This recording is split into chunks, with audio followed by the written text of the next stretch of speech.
ഡൽഹിയിൽ അനധികൃതമായി താമസിച്ചു വന്ന ബംഗ്ലാദേശികൾ പിടിയിൽ. സ്ത്രീകളടക്കം 25 പേരെയാണ് അറസ്റ്റ് ചെയ്തത്. ഡൽഹി പോലീസിന്റെ നേതൃത്വത്തിൽ നടന്ന പരിശോധനയിലായിരുന്നു അറസ്റ്റ്. വിവരങ്ങളുമായി എസ് ശ്രീകാന്ത് ഒപ്പം ചേരുന്നു. ശ്രീകാന്ത്, ഇടയ്ക്ക് ഒരു സമയത്ത് തുടരെ ഇത്തരം പരിശോധനകൾ നടന്നു വന്നിരുന്നു. അതിപ്പോഴും തുടരുന്നുവെന്നാണ്.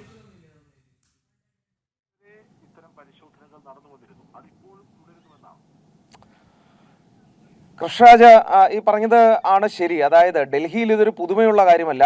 ഡൽഹിയിൽ ഇടയ്ക്കിടയ്ക്ക് ഇതുപോലെയുള്ള പരിശോധനകൾ നടക്കുകയും അറസ്റ്റുകൾ നടക്കാറുള്ളതുമാണ്.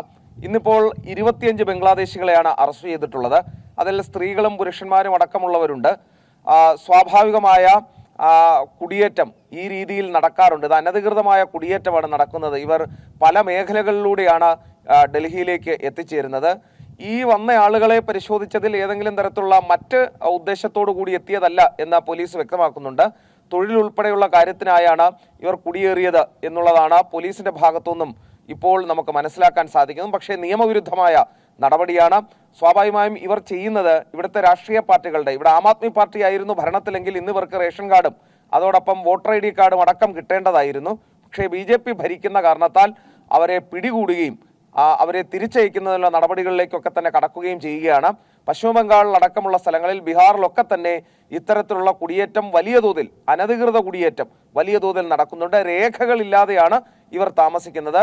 ഗുജറാത്തിലൊക്കെ തന്നെ, ഗുജറാത്തിലും ഉത്തർപ്രദേശിലും അസമിൽ ഏറ്റവും എടുത്തു പറയേണ്ട സ്ഥലമാണ്. അസമിലൊക്കെ തന്നെ വ്യാപകമായ രീതിയിൽ ഇവരുടെ കുടിയേറ്റമുണ്ട്.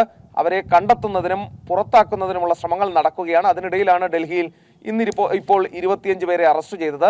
ഡൽഹിയിൽ ഇതൊരു നിത്യ സംഭവമാണ്. 40 പേരെയും 70 പേരെയും ഒക്കെ അറസ്റ്റ് ചെയ്ത സംഭവങ്ങൾ ഈ കഴിഞ്ഞ മാസങ്ങളിലൊക്കെ തന്നെ ഉണ്ടായിട്ടുണ്ട്. അത് തുടരുന്നു. ശരി, ഡൽഹിയിൽ അനധികൃതമായി താമസിച്ചു വന്ന ബംഗ്ലാദേശികൾ പിടിയിലായി. സ്ത്രീകളടക്കം 25 പേരെയാണ് അറസ്റ്റ് ചെയ്തത്. വിവരങ്ങൾ നൽകുകയായിരുന്നു എസ് ശ്രീകാന്ത്.